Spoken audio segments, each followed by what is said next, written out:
Warner Brothers disaster.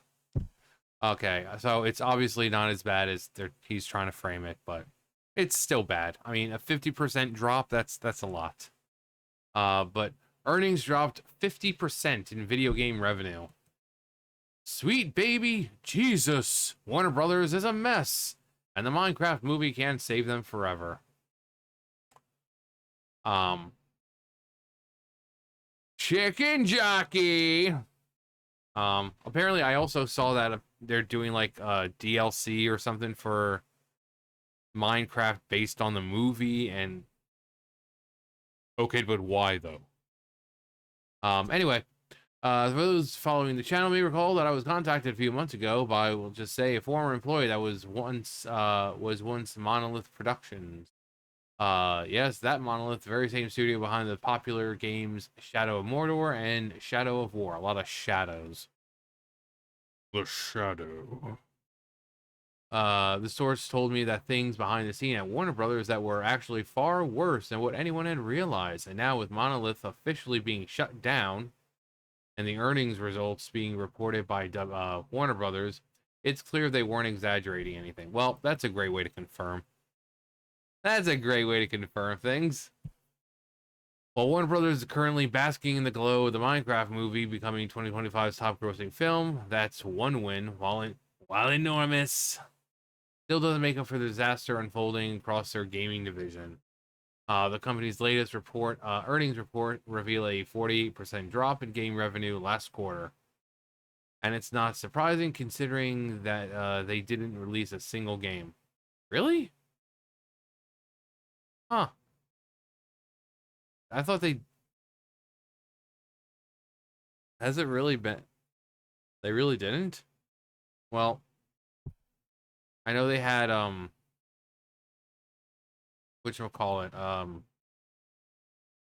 Suicide Squad, but that was a while ago. Have they really not released any games since then? Think about that for a second. This is Warner Brothers we're talking about, a gigantic media titan with full access to some of the biggest IPs on the planet. DC Comics, Harry Potter, Mortal Kombat. Burns that would be constantly printing money, but no, instead of actively producing quality game experiences, they're now shuttering studios, canceling projects, and fumbling their entire game portfolio. The writing's been on the wall ever since they partnered with Sweet Baby Inc. on the disaster known as Suicide Squad, Kill the Justice League. It was a massive flop, and even that's putting it nicely.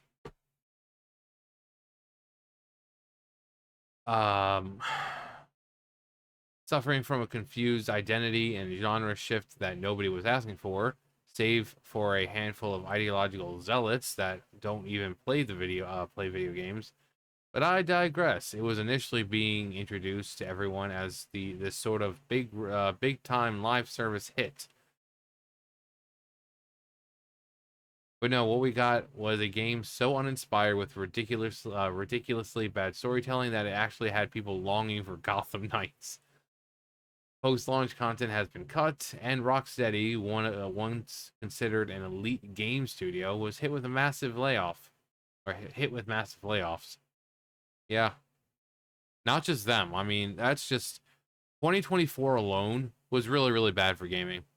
You had so many of these big titans of the industry, as they were at least at the time, 10 years ago, 20 years ago, now having to lay 50 people off, 100, several hundred, all because they don't know what it takes to make a good story anymore or a good game. They think that a pretty looking game is gonna be able to carry them.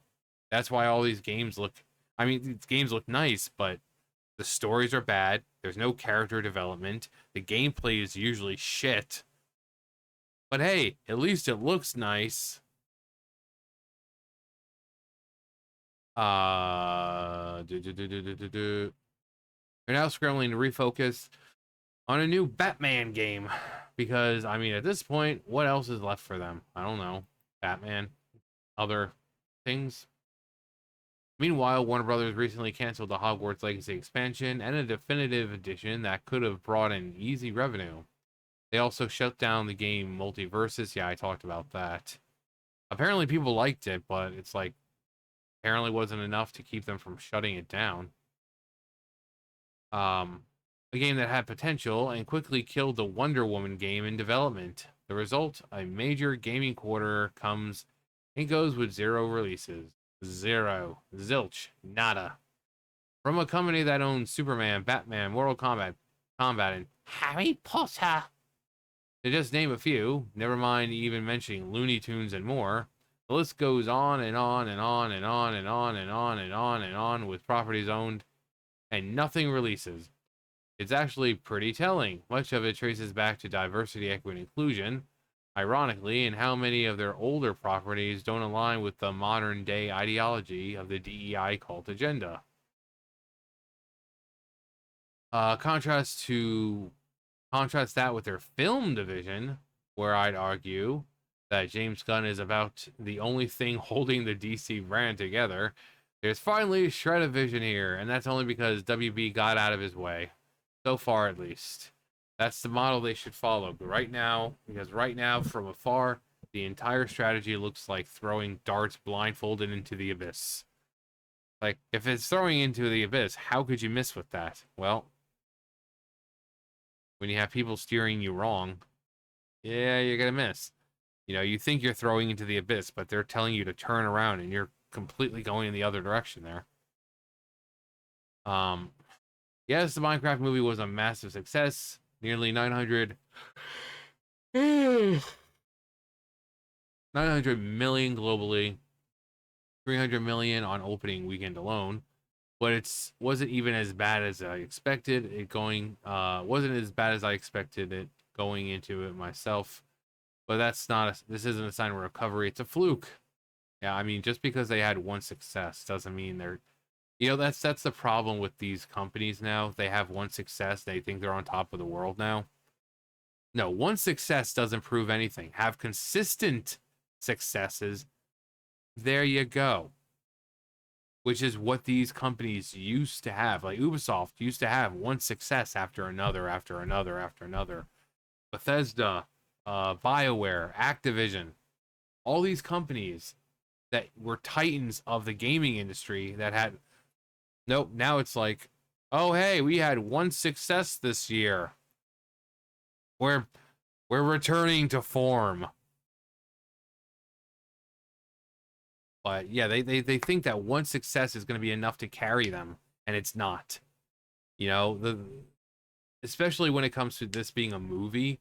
The movie, great, but their games division, that part of it, is suffering majorly. And that in a whole is going to make the company suffer because it's all owned by Warner Brothers. So in the end, it's still Warner Brothers who has to, deal with it. And then they're not able to. So they end up having to close down studios and this and that. So you have these people being shut down because Warner Brothers doesn't know what the hell it wants to fucking do. You can't ride the Minecraft high forever. Sure, there'll be sequels. But what about the games division under Warner Brothers? What happens to them? They don't care. For a company with this much IP firepower, this is beyond insane to me. Warner Brothers has no cohesive plan, no consistent vision, and no idea currently on how to even try to capitalize on what they own. The only thing consistent is the chaos. Unless something drastically changes, they're going to keep wasting golden opportunities, and even more of the studios under their umbrella are going to be shut down. Yeah. Again, think of 2024. All these AAA game companies, how many people had to be laid off? I mean, look at Ubisoft alone. It's like, oh, we're laying off 100 people, and then like a few months later, they're laying off another 100 people. Or whatchamacallit, BioWare. It's like, oh, we're laying off like 50 people, and then the next time is 150. You want to know how you don't have to lay people off? By making good games and making money. I know it's a novel concept to be sure, but apparently, for the people, this is impossible to do, and because of that, companies are going to shut down.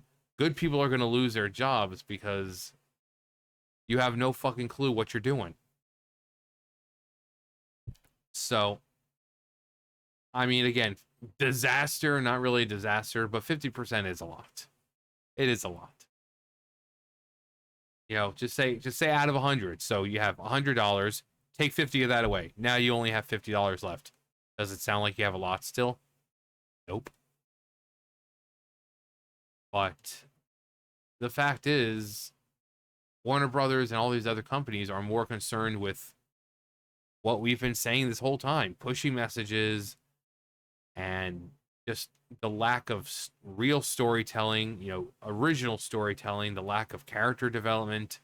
The games come out, their controls are horrible, and you know, you visually pleasing, great, but a visually pleasing game is not going to carry you. A visually pleasing game is not going to be a success because look at all these indie games that come out that look like, you know, 8-bit or 16-bit or, you know, like the N64, like 64-bit, have those kind of graphics, and they're perfectly fine and they're successful.